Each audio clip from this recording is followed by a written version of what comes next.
Let's talk about Owl House. Yes. All right, so last week's episode was the revelation about King's origin. Yes. I'm honestly kind of taken off guard by all that, because I really do feel like it was Emperor Belos who was behind that, but, to what end is hard to say. He's apparently just going around killing magical creatures. Yeah, there's, I want to assume that he wants to create, what is in his eyes order, and he's trying to eliminate any and all threats to said order. That's what I would have to assume. Going off of the fucking, the mentality of the Empire from Star Wars, it's just that's probably what it's about. He makes... that's kind of prevalent throughout the series, because they always keep pushing for, join a coven! And, it's just kind of pigeonhole yourself into the workforce, that way you don't get stronger than me, and thus try to overthrow me. Okay? Okay. When you have people who are capable of doing more than one type of magic, they get to join the Emperor's Coven. It's just let me get all the strong people to work under me and let them know that I value them, because that's how it works when you're an evil overlord. Yeah, you pretty much got it down packed. Yeah. And I wonder where they could have possibly learned that kind of mindset from. Obviously from the guy who wants them to fucking be their slaves. But I'm not sure, because I wonder if it's possible that Belos, because we've seen him absorbing the magical essence or whatever from talismans. I'm not sure if he might have tried to do that to King's father, or he simply just wanted King's dad dead. Well, since we're not totally sure whether or not he's actually alive, we are kind of in the dark on that for now. Yeah. Also, King is only 8 years old. I wasn't ready for that one. It's just he acts like a baby, but it's just oh no, he's an actual baby. Oh, okay. This whole time I thought we were giving him the baby treatment because he was a pet, but it's just no, he's a baby. He is literally a child. Yes. It makes a lot more sense, but it's just I was not ready for that. The whole first season we treated him like a pet. Now we have to look at him as a child? As a toddler. We did kind of treat him like a toddler already. Yeah. Let's be real. Yeah, so nothing really changes at this point. Exactly. I am curious to see where this plot thread goes, but hey, at least he's now symmetrical. Yeah.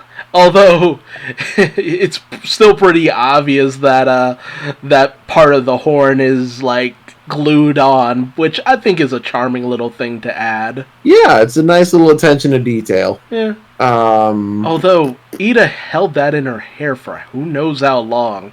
Man, part of me wants hair like Ida, the other part of me is just ew, you probably have actual living creatures in there, aside from King.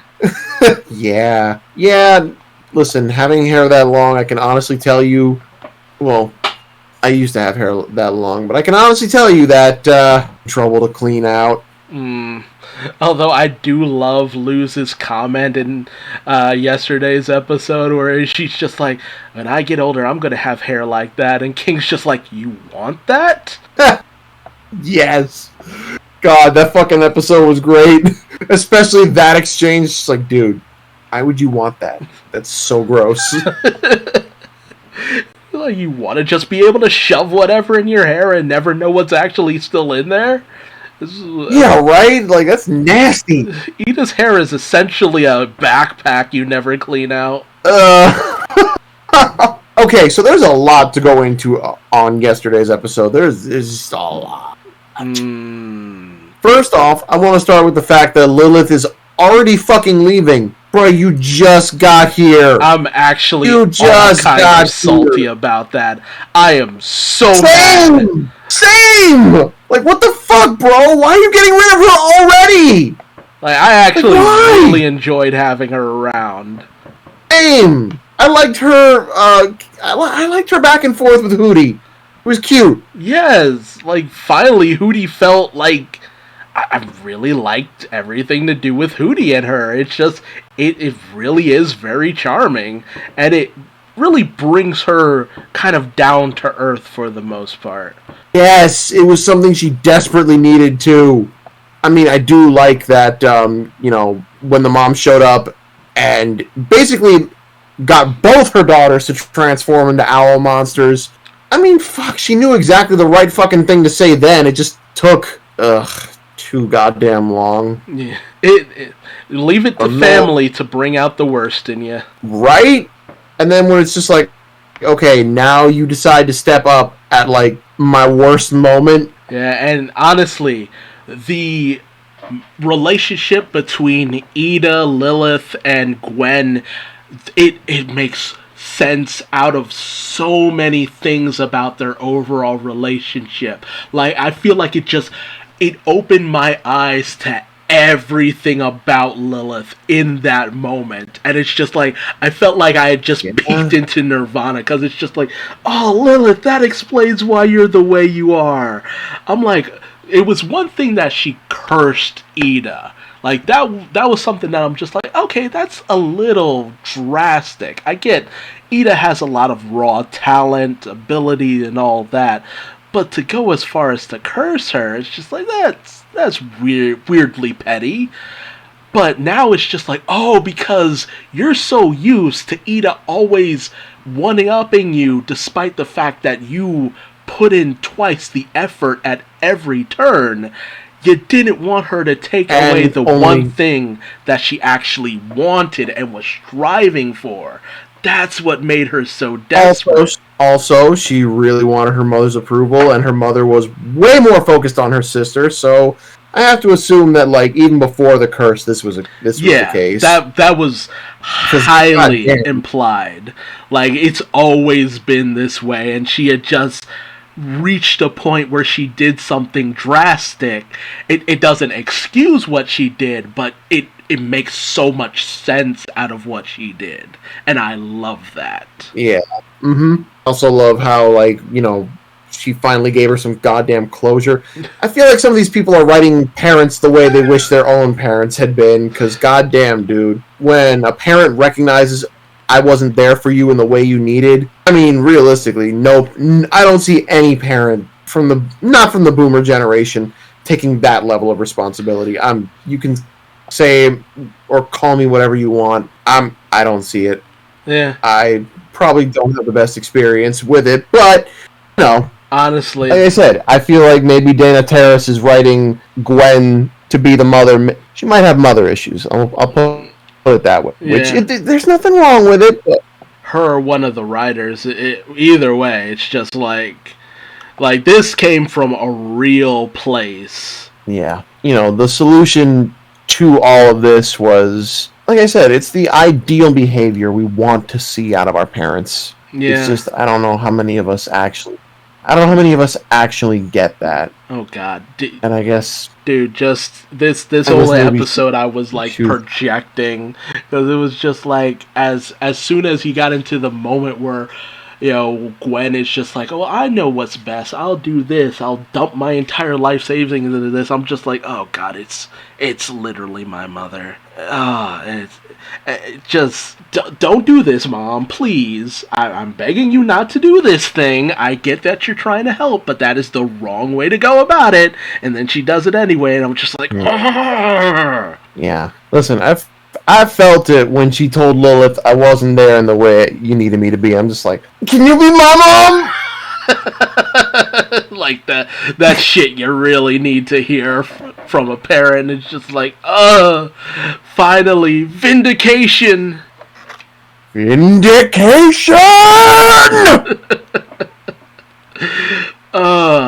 But also, dude, can we talk about the nightmare fuel in this episode? Like, the beginning and the end of this episode. My heart skipped a beat both times. You might have to remind me, because I'm used to the Owl House hitting me with disturbing imagery. I mean, hell, the whole thing with Hootie, you don't actually see what happened with him becoming portable Hootie. Oh, that was but just... the sounds... See, that wasn't scary, that was just gross. That's nasty. That was gross, but it was also hilarious, because, you don't see anything, but there's enough of an implication there, and the fact that Luce almost throws up... Almost. I'm pretty sure off screen she really did. I would not be surprised. She was heaving, so she might have thrown up. But no, I'm talking about that dream that Ida starts off with, when she's talking about, like, when she goes into the Owlbeast mode. Because, I'm sorry, I get it if you didn't feel that way, but when that owl head just comes spiraling towards her, I nearly dropped a brick. That just... I just felt something in my soul just get really heavy all of a sudden. I don't know why. I think it's because I've actually had a dream like that, and it's the one dream I ever woke up from screaming. Wow. Yeah, no, I've never... I don't know. Like, something like that didn't really stick out to me that much. It's just like, okay, you're having a spooky, scary nightmare. I don't know. It came from a real place for me. I feel that. I can tell by everything you're saying. For me, I didn't really feel anything, so I got to take your word on this one. But yeah, you were saying about the creepy Luz is real. What the fuck is that shit? What the fuck is that shit? Huh? Someone needs to explain to me what that is. It's hilarious too, because the voice actress for Luz had mentioned a long time back that she had the most fun voicing creepy Luz, and for the longest time people were just like, oh snap, is there some kind of Luz doppelganger like walking around, or some evil mirror twin of hers or something like that? And then Dana Terrace was like, oh no, it's nothing like that. It was a manner of speaking, like when Luz gets kind of weird in certain places. I'm like, oh, y'all a liar. I watched this episode and y'all a liar. I was like, wait, what the fuck is that? What the fuck? What the fuck was the only thing I could say for the next 5 minutes after watching that part of the episode. I was like, what? Oh, you need to come back and answer. Come back here and answer my question. Come back here and answer my question. Don't you walk away from me. I think the spookiest thing was that it didn't even have you didn't even see like the full face. It's just all in shadow, and I'm just like, this is terrifying in all the weirdest ways. I saw the memes immediately though. Like I had no context to what this was, but I saw creepy Luz, I guess, handing Mama a burger. It's like Whopper. And I saw this and I'm like, what the fuck does that mean? And then I watched the episode, I'm just like, how, what, why, what? And it raises so many questions, because, we already know that someone or something has been sending Luz's mother letters the entire time. And it's just like, what? Okay, that's weird. And then Luz makes the comment, it's just like, well, Mom must know that I'm missing by now. Summer camp is over. And then it's just like, oh no. Standing. Here's what I want to know. You saw earlier on in the season, I think in the first episode, that Emperor Bellows is trying to do something with those portals. Like, he's trying. I'm not sure what he's going to accomplish yet, but he's definitely trying. What that impact is going to have, whether or not these are connected, I cannot confirm, but, I'm not taking the option off the table. See, that's what I was trying to figure out. It's just like, is it connected? But at the same time, would Emperor Bellows have even known anything about Luz beforehand? It's like, didn't she come through the portal by happenstance? I mean, I know she had that encounter with the Warden during her first little bit of time in the Boiling Isles and all of that, but it's just like, how has he known this entire time that Ida has had the portal? Was that how he wanted her? And the fact that Ida just stumbles on the portal in some ruins brings up even more questions. And like, is it connected with the Owl House? Because the Owl House also has a window that looks like the eye that's on the portal to the human realm, and just brain not work, confusion. I think these are all questions that we will get answers to, just not right now. And the thing is, we all want them right now. Like, I was expecting to have questions going forward. That's not completely off the table. But at the same time, it's just like, it's such a load of questions that have just been dumped into my lap that I'm just like, this is way too much for one moment. Like, in one moment, it's just such a horde of mysteries that I don't know how to take or feel about or even handle. I think right now we are just exactly in the position Dana Terrace wanted us to be in. Yeah. It's like, yes, speculate, be confused, rack your brains, do it now. Ooh, also. Oh, congratulations, you're doing exactly that. Also, Ida's new outfit, damn. Never. I like it a lot. Never before have I been more glad to be those an sleeves, older person. They do it for me. Yes. Everything about that dress does it for me. Like, I really want to see Lilith come back, though. Yeah. Don't like that she left right away. Like, Lilith, come on. Can we have it in the next episode? She immediately gets sick of Mom and just decides to come back?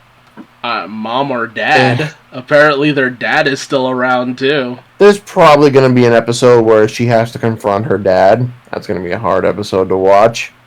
I really wonder about that, because it's just like, I mean, if that was their relationship with their mom, I can only speculate on what their relationship with their father is. I don't see it being very healthy. I get the feeling that it's just an ugly family situation. Most families kind of end up like that, but it takes effort to keep a family together, and if the mom was at least able to kind of get to a point where she could grow even a little as a person, hopefully there's hope for the relationship with the dad as well. Probably where, like, the point of the episode is going to go. Like, you know, it's mending a relationship. That's usually how this stuff kind of goes. Yep, just don't really have anything else. Just give me Lilith back. That's all I want, and keep this outfit Same. for Ida. It's Agreed. Next on the agenda is Craig of the Creek. Okay, so I'll keep this pretty short, sweet, and to the point. They had their recent special. I don't know if it's the season finale, but I do know that they had their quote-unquote war, capture the flag. This was something they've been building up to, I want to say, the entirety of this season, and if not this season, at least last season. Because, you know, they like to keep exploring the creek and finding a lot of the secrets of it, and one of those secrets was, hey, if you need to have a war for whatever reason, a kid war, then, you know, capture the flag. There you go. And they finally had to, you know, bust this kind of option out. The opener of this particular special was something that you definitely see coming if you've been paying attention to any of the episodes. I'm going to say from, like, the winter onwards, because, you know, the quote-unquote king of the creek sends his top subordinate over to, we'll say our side, to, you know, gather reconnaissance. And they found the perfect way to pretty much destabilize the entire Creek society over on Craig's side. And that was to eliminate commerce. Get rid of the trading tree. Now the kids don't have any snacks, so now they depend on the king, who just so happens to be like, hey, I see y'all don't have snacks. I have plenty of candy. Y'all want some candy? And, you know, it showcases something, like, very, very real that I think a lot of children should well, I don't know if I should say a lot of children should, but I think it really does a great job of driving home a lesson in a way that children can understand about how nations can fall, more or less, and how countries can end up going to war. And, you know, the way I'm describing it, you'd think, like, this is a kid's show. Are you sure? Like, listen. Watch this particular special and tell me they're not trying to tell you something in particular here. Just tell me that. My absolute favorite part of... Sorry? Well, I was going to say, honestly, it sounds like something out of back when there was Recess. Yeah! Wreck of the Creek is kind of like... It's taking up the same kind of mantle as both Recess and Kids Next Door in a way of, teaching kids about... like, subconsciously teaching kids how to, like, fight for their rights and, recognize when certain leaders don't make the right calls and stuff like that. You know, I'm trying to convey the words as best I can, but I'm not smart enough, unfortunately. Yeah, I think you're... But you would totally... You'd get my point if you saw what I mean. I don't feel like I have the capability to articulate exactly how deep this show is surprisingly, how deep the show surprisingly is. But I will say this: the last part of the whole Capture the Flag saga is the game. That episode is about 22 minutes long, and I gotta say, I loved every minute of that episode because it was, for all intents and purposes, much like the War on Marineford, just the kid version of it. In that you have several established characters making appearances and, showcasing a lot of their abilities in a way that we've seen before, but it's just like, hey, here's how you can put some application to it. For example, there's one kid by the name of Cannonball who has established in a previous episode that he's just able to open up a pocket dimension called Cannon Space because he can just ride his bike that fast. It sounds crazy. It sounds crazy. It is crazy, but it's fun to see these little callbacks coming forward in a clever way where application is, I want to say, properly utilized. I think I don't know. I'm running out of the words here. I think utilized might be what you're looking for. Yeah, but it was great. I mean, like I said, it's the kid version of it, so obviously no one's actually dying. It's Capture the Flag, and they're playing more or less freeze tag. So they'll treat it like it's a serious thing, but it's a kids show. Obviously, it's not that serious, but it does my favorite thing that Rugrats used to do. It really gets you caught up in the imagination that these children have, that they're all more or less collectively sharing. Oh, hell yeah. I will admit that I did see a brief clip, and it's mostly because it included my favorite character, and that's Deltron. I'm just like, oh no, Deltron's here. Deltron just made an appearance! Like, he showed up, freestyle rapped, and dipped. I saw. I'm just like, wait, is that it? Where'd he go? Yeah, he just fucking left. He came in just to spit some bars and left, and it's just like, you know what?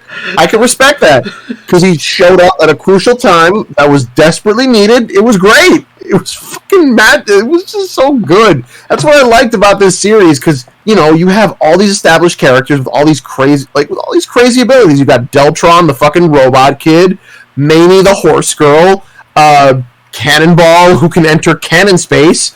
You've got the King's fucking allies, who, I mean, my god, one of these kids is really just Sonic the Hedgehog. Oh yeah, I saw that. I saw him going up against the Cannonball kid during Deltron's song.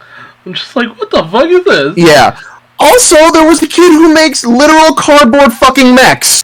I wish I was kidding. This kid made a cardboard fucking Metal Gear with Craig, and then in a later episode makes a straight up cardboard Gundam. Like, bro. Now that this kid's gonna be a genius roboticist. It's great. I love it. No. Here's here's the coolest thing about that, right? So they have this cardboard kid. He has basically set up like a defensive perimeter for Craig's side of the creek for their flag, and the king of the creek's top underling, bro, this bitch just pulls like some straight anime bullshit when she defeats that shit. It was simultaneously cool and scary. I would say that if you want to pick up this series, you're definitely going to want to start at the beginning, if for nothing else, just to get a feel of established characters. The plot is very episodic. There will be like overarching plot threads / arcs throughout the series. Listen, I would strongly recommend this one. This is a very good show, and this event for the 3rd season, it might be the finale, but hey, this was a hell of a fucking finale to go out on. I was actually really expecting this to be an all-out kind of thing, and it was pretty much exactly that. So I'm curious to see like where they go with the 4th season, but yeah, this is a very strong recommendation. It's a fun kids show. If that's what if that's not your cup of tea, that's fine. But hey, if you want just a good old time, then check out Craig of the Creek, especially Capture the Flag. Love that glowing endorsement. Moving into our last topic, and that is Rick and Morty. So I want to start by talking about we'll say the first episode, because we didn't cover it last time, I don't think. Yeah, so I'm going to say it right from the get-go. When the cold open started with Morty asking Jessica out and she said yes, I thought, all right, what of Rick's bullshit is going to ruin this? That would be the thing to immediately think, isn't it? It's just like, and Rick is immediately going to ruin this. And the thing is, like, I'll be honest, it wasn't intentional. No. It really was not intentional, but some old bullshit happens. Like if this had been any other day for Morty, this would have gone perfectly well. Yeah.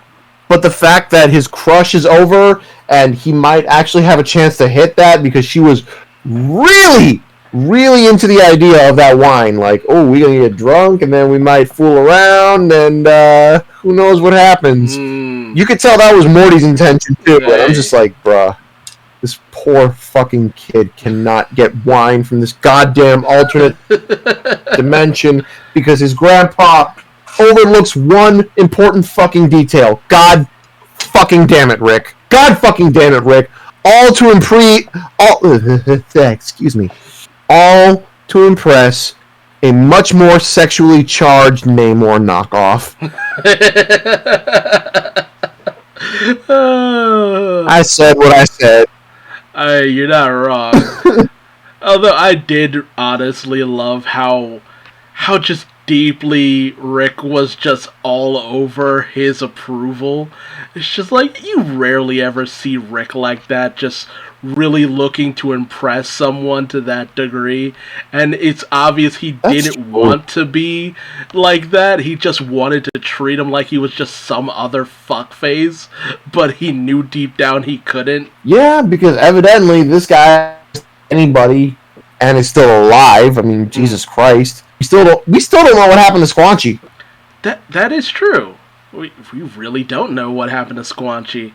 But then again, Rick doesn't like establishing canon. That's so goddamn true. The thing is, like, even though he doesn't like doing it, it's already a thing. Yeah, it's very much a thing. It's just like, you can't run from it forever. Dan Hartman and Justin Roiland, pick up the plot, you motherfuckers.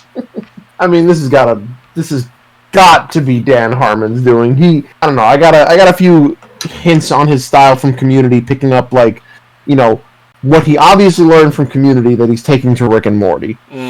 He really likes to go meta with his humor, and I don't have much of a problem with that. But the problem is he's so meta that he recognizes if I establish continuity, then that means eventually this is going to have to end, and I don't want to do that. I want to keep making crazy, ridiculous bullshit. Yeah, that makes sense. Speaking of crazy, ridiculous bullshit, the Decoy Family episode. Oh, God.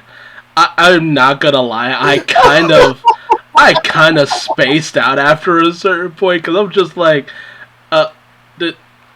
this is just it's gone too far for me. I'm just kind of checking out mentally. It's just another one of Rick's crazy ass ideas blowing up and snowballing. And I mean, my absolute favorite part is the stinger at the end of the episode. Oh God. Everything about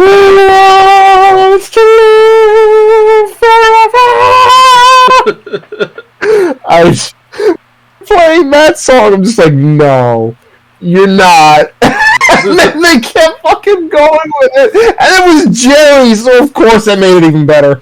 Made it even fucking better. Exactly. No creature has suffered worse than Puppet Jerry. No creature deserves it more than Puppet Jerry.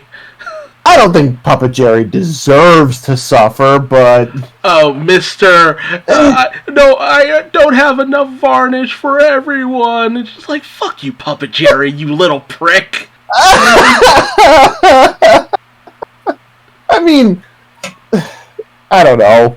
Let's be real. He's the one who kind of ended up suffering the most. Like, the rest of them got that quick, painless death. He has to live forever now. It's like, it's what you get. You sacrifice their lives for your fucking varnish. Honestly, though, the whole... the fact that everywhere they turned, everybody else was just another decoy family made by another decoy Rick, because he believed he was the real Rick. It's just like, yeah, this has Rick's half-ass signature all over it. I mean, it's like, okay, you thought enough to he thought enough to make these families location, and everything is fine and dandy. But in taking into consideration the fact that these Ricks believe that they're Rick, and thus are going to create more decoy families. Before you know it, there's a whole goddamn stream of them, and we just watched how everything just unfolded and just went completely tits up. Just completely tits up. I mean, you had Ricks, Mortys, Jerry, Summers, and Beths just all trying to kill each other for nothing. For absolutely nothing. I love the one family that was just like, alright, well, this might be it. Everybody make peace with your life? It's like, yeah, no, I knocked something off my bucket list. I peed in the ocean, so I'm good. Oh my God. There's been kind of this theme going on as we go through each season, and that's that Rick has less and less of his shit together with each season. Like, things just continue to spiral downward from him. I mean, hell, we opened up this season with Rick being completely fucked up and Morty needing to save his ass there. They couldn't even be in the dimension where they were blades. To be fair, I don't think Rick has ever had his shit together. He likes to keep a facade up that he's on top of everything and that he's unbeatable and unstoppable, but he is, basically the entirety of this series has been showing us just how fallible Rick actually is, despite what he wants to believe. And I like that about this series, because it's about Rick basically getting knocked down as many pegs as he really needs to be before he decides to become a decent human being, because Rick has not been that for a good long time. Honestly, you're very much right. I guess I should put it in that Rick has always been this kind of piece of shit human being. But it's been over time that we pull that curtain back more and more, and you're starting to notice more and more of the flaws and how they were always there. It's just because of the way he always acted, it was so easy to kind of overlook it at the beginning. But now, going back to even the earliest stuff, it's just like, no, he's always been a complete mess of a human being, unwilling to admit his mistakes and all that. It's more apparent nowadays. Yeah, more or less. Honestly, I don't have much more to say on this. I thought the episodes were hilarious. Watch Rick and Morty. Yeah, watch Rick and Morty. What else do you have to do with your life? Work? School? It'll only get you so far. Rick and Morty is for life. 1,000 years, Rick and Morty. 100 years, 100 episodes, 6 seasons in a movie. Rick and Morty. Alright, I think that's it. Yep. Alright, and with that brings an end to yet another episode of Talking 2D. I want to thank any of our listeners out there for putting up with our infinite stream of bullshit. But, hey, you pay for what you get and you get what you pay for. And you didn't pay for shit, so enjoy. But until next time... Totally free. Yes, free bullshit. But until next time, I've been Duuz-Diz-Din. This has been my co-host, the man with the iron giblets. And we will see you next time on Talking 2D. If you're watching this on YouTube, like, subscribe, comment, bell, all that YouTube bullshit. And we will see you later. Bye-bye.